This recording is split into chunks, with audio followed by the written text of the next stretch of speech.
Hello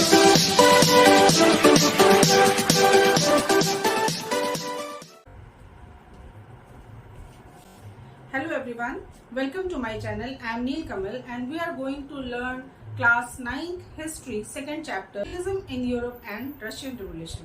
तो socialism in Europe का ये चैप्टर जो है इसके 5 वीडियोस में ऑलरेडी डाल चुकी हूँ और आज ये मैं छठा वीडियो डालने जा रही हूँ। और मुझे पूरी उम्मीद है कि जब आप लोगों ने इन वीडियोस को देखा होगा तो आपको अब तक तो क्लियर हो चुका होगा कि आखिर हम लोग पढ़ क्या रहे हैं। इतना तो बच्चों क्लियर हो गया होगा आप लोगों को कि हम लोग इस चैप्टर में जनरली मजदूरों और किसानों की बात कर रहे हैं। और इस टॉपिक को डिस्कस करने से पहले मैं सबसे पहले ये जानना चाहूंगी कि पहले मेरे को ये बताओ आप लोग कि यदि आप लोगों की कुछ डिमांड होती है तो क्या आप अकेले आवाज उठाते हो तो वो डिमांड पूरी हो जाती है, या फिर आप ग्रुप में अपनी बात रखते हैं तो डिमांड पूरी होती है। और जो पिछला मेरा वीडियो था उसमें हमने देखा कि किस तरीके से वर्कर्स लोग जो थे वो बहुत ही असंतुष्ट थे रशिया में, और साथ ही साथ पीजेंट्स जो थे वो भी बहुत ही असंतुष्ट थे। और ये दोनों ही ग्रुप अपनी कुछ बातें मनवाना चाहते थे, लेकिन जाहिर सी बात है कि अकेला चना भाड़ नहीं फोड़ता, तो अकेले कुछ भी होने वाला नहीं था। तो जरूरत थी एक एसोसिएशन की, एक ग्रुप की, एक पार्टी की। और इसीलिए यहाँ पे मजदूरों की एक पार्टी बनी और एक पार्टी बनी किसानों की। वो क्या है चलिए देखते हैं। तो जो पहली पार्टी स्टैब्लिश हुई वो थी सोशल डेमोक्रेटिक वर्कर्स पार्टी, जो कि 1898 में स्टैब्लिश हुई। और एक दूसरी पार्टी जो स्टैब्लिश हुई वो ये पार्टी जो थी वो वर्कर्स के बारे में बातें करती थी, और दूसरी पार्टी सोशलिस्ट डेमोक्रेटिक पार्टी थी जो 1900 में स्टैब्लिश हुई थी। तो ये दोनों ही पार्टी अब बन चुकी है। और जैसा कि मैंने बोला कि अकेला चना भाड़ नहीं फोड़ता, तो अब ये मजदूर जो थे वो संगठित हो चुके थे और जो पीजेंट्स थे वो संगठित हो चुके थे। तो सोशल डेमोक्रेट्स जो थे ना वो मार्क्स के फॉलोअर थे। और इसी पार्टी में एक व्यक्ति जो बहुत ही महत्वपूर्ण हुआ आगे चलकर, वो था लेनिन, व्लादिमीर इलिच उलियानोव लेनिन। ये लेनिन जो था, आगे हम इसके बारे में बात करेंगे कि क्या हुई, पर ये पार्टी जो थी इस पार्टी में मेनली वर्कर्स की बात उठाई जाती थी, ठीक है।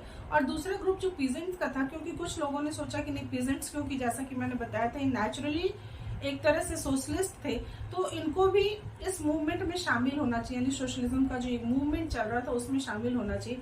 हालांकि यहाँ पे लेनिन जो था वो इस विचार से सहमत नहीं था।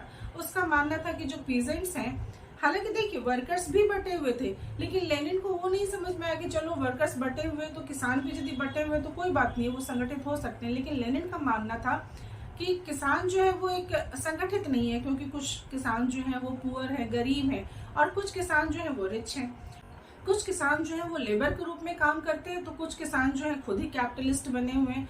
तो ये एक संगठित ग्रुप नहीं है। और इसी बात से लेनिन नाखुश था कि ठीक है, किसानों को इस मूवमेंट में शामिल नहीं करना चाहिए। और इसी बात पे मतभेद भी हो गई और सोशल डेमोक्रेट्स पार्टी जो थी उसका 1912 ईस्वी में विभाजन हो गया 2 भागों में, और ये 2 भागों में बट गए, जिसका नाम हुआ बोल्शेविक एंड मेंशेविक। तो बोल्शेविक जो है वो उसका मतलब जो होता है, उसका मतलब होता है मेजॉरिटी, और मेंशेविक का मतलब होता है माइनॉरिटी। हालांकि बोल्शेविक में कभी भी मेजॉरिटी रही नहीं, ठीक है, और मेंशेविक में कभी भी माइनॉरिटी नहीं रही।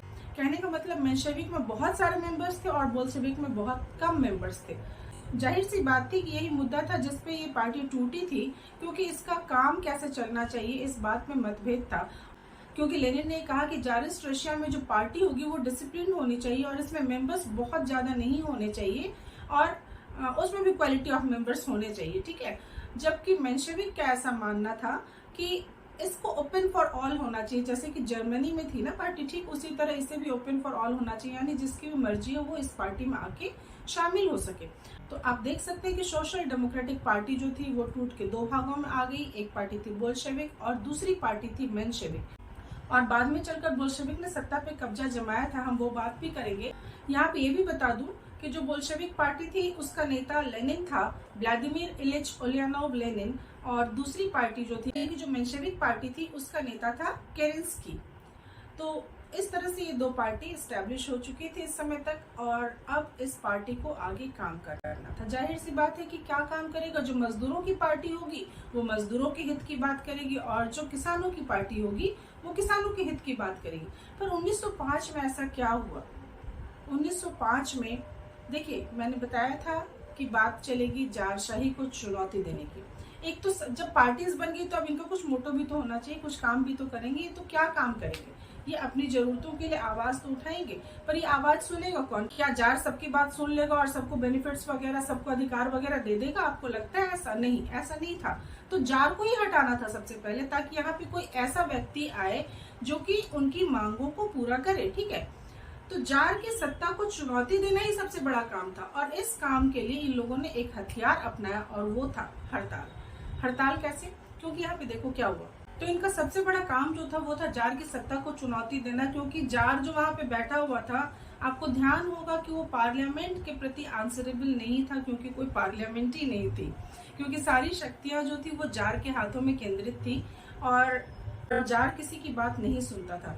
तो अब ये सत्ता को चुनौती देना क्या इतना आसान था? क्या ये दो पार्टीज बनी, ये वर्कर्स कुछ थोड़ा बहुत काम करके सत्ता को चुनौती दे लेते? बिल्कुल भी नहीं। इनको कहीं से ताकत मिल रही थी। वो ताकत कौन दे रहा था? वो ताकत आपको ध्यान होगा, पिछले वीडियो को यदि याद करें तो यहाँ पे बहुत सारे सोशल ग्रुप्स थे, जिनमें से थे लिबरल्स इनको सपोर्ट कर रहे थे। यानी ये दो पार्टी जो थी ना, वर्कर्स पार्टी और पीजेंट्स पार्टी जो थी, इसको लिबरल्स जो थे वो सपोर्ट कर रहे थे। इसे नेशनलिस्ट एक ग्रुप था वो सपोर्ट कर रहा था। इसके अलावा एक और ग्रुप था जेडिडिस्ट्स, वो भी इसे सपोर्ट कर रहा था। ये जेडिडिस्ट जो होते थे वो एक्चुअली रिफॉर्मर्स थे, इस्लाम में ये रिफॉर्म चाहते थे, क्योंकि आपको पता है कि इस रिलीजन में थोड़ा सा पिछड़ापन होता है, तो ये चाहते थे कि इस रिलीजन को थोड़ा सा मॉडर्नाइज करा जाए। तो ये सारे ग्रुप मिलके सपोर्ट कर रहे थे सोशल डेमोक्रेट्स को और सोशलिस्ट रेवोल्यूशनरीज पार्टी को।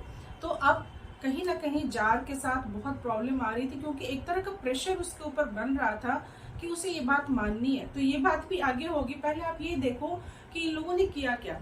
अब मजदूरों ने डिमांड किया कि हमें, बट ऑब्वियस सी बात है कि उनके वेजेस बहुत कम थे, तो वेजेस में बढ़ोतरी होनी चाहिए। वर्किंग आवर्स जो था वो बहुत लेंथी था, उसमें कमी होनी चाहिए, और जो एकोमोडेशन की सुविधा थी वो उन्हें प्राप्त होना चाहिए। बहुत सारी और छोटी छोटी डिमांड थी उनकी, जो कि बहुत ही जेन्युइन डिमांड थी, वो पूरी होनी चाहिए। पीजेंट्स का डिमांड था कि जो नोबेल्स का लैंड था वो हमें ट्रांसफर होना चाहिए। और इसी बीच एक घटना हुई 1904 में। एक्चुअली क्या हुआ 1904 में, आपको ध्यान होगा कि रशियन जापानीज वॉर भी हुआ था। यहाँ पे हम उसे डिटेल्स में नहीं पढ़ रहे हैं, बट यहाँ मैं ये बता दूं कि 1904 में स्थिति जो थी वो मजदूरों के लिए बहुत खराब हो गई, क्योंकि उनकी जो परचेजिंग कैपेसिटी थी वो काफी घट गई। कैसे? ऑलमोस्ट 20% तक घट गई थी, क्योंकि चीजों के दाम इतने ज्यादा ड्रामेटिकली बढ़ गए थे कि उनके लिए वो खरीदना बहुत ही मुश्किल हो गया था। फॉर एग्जाम्पल मान लीजिए कि एक ब्रेड लोफ है और उसकी कीमत 50 रुपए है, और एक मजदूर है जिसका वेजेस 1000 रुपए। फॉर एग्जाम्पल बता रही हूँ, 1000 रुपए तो होते नहीं थे, बट 1000 रुपए उसका पर डे का वेजेस है, और ब्रेड लोफ का दाम 50 रुपए है। ये दाम अचानक से बढ़ गया, और फॉर एग्जाम्पल बता रही हूँ कि दाम जो है बढ़ के चला गया 75 रुपए 100 रुपए पे, लेकिन उसका जो वेजेस है वो 1000 रुपए ही रहा। तो उसकी परचेजिंग कैपेसिटी जो है वो काफी कम हो गई, और कहते हैं ना कि अन्न के लाले पड़ जाना, ऐसी स्थिति हो गई। तो इस स्थिति में इन लोगों ने सोचा कि नहीं, अब जरूरी है कि हमें कुछ इंडस्ट्रियल एक्शन लेना होगा।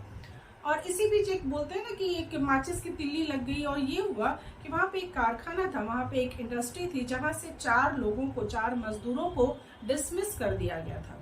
अच्छा, तो ये 4 मेंबर थे कौन जिनको कि डिसमिस कर दिया गया था? एक्चुअली 1904 में वहां पे एक assembly of Russian workers establish हुआ था। इसी के मेंबर्स थे ये 4 मजदूर, जिन्हें कि कारखाने से डिसमिस कर दिया गया था। और ये घटना जो है इतनी तेजी से बढ़ी, सभी ने सोचा कि नहीं, अब मजदूरों को एक होने की बारी है, और उन्होंने सोचा कि हम इसके खिलाफ स्ट्राइक करेंगे। और ये स्ट्राइक जो है ये इतना ज्यादा, इतनी जल्दी से फैल गया सारे इलाकों में कि सिर्फ अकेले सेंट पीटर्सबर्ग में 1,10,000 मजदूर जो थे वो स्ट्राइक पे चले गए। प्रोडक्शन था, सारा काम रुक गया। तो मजदूरों ने एक प्रोसेशन निकाला, और ये प्रोसेशन फादर गेपॉन की अध्यक्षता में विंटर पैलेस के पास पहुंचा। और विंटर पैलेस के पास पहुंचा तो जाहिर सी बात थी, क्या जार उसे वेलकम करता? वो तो उसे क्रश करता। तो जार ने क्या किया कि पुलिस से, और कोजैक्स बोलते थे, एक्चुअली रशियन में इसका प्रोनाउंसिएशन कोजैक है, और ये होते थे यूक्रेन के और सदर्न रशिया के जो मिलिट्री मैन थे, आप कह सकते हैं। ये अपने हॉर्समैनशिप और मिलिट्री स्किल के लिए बहुत अच्छी तरह से जाने जाते थे। तो इन लोगों ने इस विद्रोह को बुरी तरह से कुचलना शुरू किया। 100 से ज्यादा मजदूर मारे गए और 300 से ज्यादा मजदूर घायल हो गए। तो ये घटना हुई थी संडे को और इसीलिए इसे ब्लडी संडे के नाम से भी जाना जाता है। इसके बाद इतना ही नहीं, बाकी सारे बहुत सारे ग्रुप्स थे जो लोग इस प्रोसेशन में शामिल हो गए। जैसे डॉक्टर्स थे, डायरेक्टली शामिल इस तरीके से नहीं हुए कि प्रोसेशन के साथ चल रहे हैं, बट एक सपोर्ट देना होता है ना, वो सपोर्ट में उनके क्या हुआ कि तो जैसे स्टूडेंट्स थे वो लोग इसके सपोर्ट में यूनिवर्सिटी से वॉकआउट कर गए। इसके अलावा डॉक्टर्स थे, इंजीनियर्स थे, लॉयर्स थे। इन सब लोगों ने मिलकर यूनियन ऑफ यूनियंस बनाया और सब लोगों ने एक ही डिमांड रखी कि जार की सत्ता को चुनौती देने के लिए कि एक कॉन्स्टिट्यूशन का होना बहुत ही जरूरी है जो कि जार की सत्ता को अंकुश लगाए। तो जाहिर सी बात थी, इतना विद्रोह होने के बाद जार को इस चीज के लिए तैयार होना पड़ा। तो 1905 में इलेक्टेड कंसल्टेटिव पार्लियामेंट को एस्टैब्लिश किया गया, जिसे कि ड्यूमा कहते हैं। हालांकि जार को ये पसंद नहीं आ रहा था कि कोई उसकी सत्ता को चुनौती दे या कोई उससे किसी तरह की क्वेश्चनिंग करे, इसीलिए उसने 75 दिनों के अंदर ही इसे डिसमिस कर दिया और फिर 3 महीने के अंदर ही दूसरा ड्यूमा बनवाया और उसके बाद फिर एक तीसरा ड्यूमा बनाया जिसमें कि उसने कंजर्वेटिव्स को भर दिया कि जितने भी लिबरल्स थे और जितने भी रिवोल्यूशनरीज थे उनको उस ड्यूमा से बाहर रखा। तो जाहिर सी बात है कि आप यदि ध्यान दें, फ्रेंच रेवोल्यूशन से तुलना करें तो ये कंडीशन हो गया था कॉन्स्टिट्यूशनल मोनार्की का, यानी कॉन्स्टिट्यूशन तो है लेकिन वो कैसा कॉन्स्टिट्यूशन है जिसमें सिर्फ कंजर्वेटिव्स भरे हुए हैं, कोई लिबरल पार्टी का कोई नेता नहीं है, कोई रिवोल्यूशनरी पार्टी का कोई नेता नहीं है और अल्टीमेटली सारे जो डिसीजन है वो जार ले रहा है और उसमें उसने कंजर्वेटिव्स को भर के रखा है पार्लियामेंट में, यानी कि ड्यूमा में। तो आज की क्लास यहीं तक। अगला सेशन जो है मेरा वो 1914 के वर्ल्ड वॉर और रशियन एम्पायर के ऊपर उसका क्या असर हुआ उसके बारे में होगा। तब तक के लिए keep watching my videos. Thank you so much.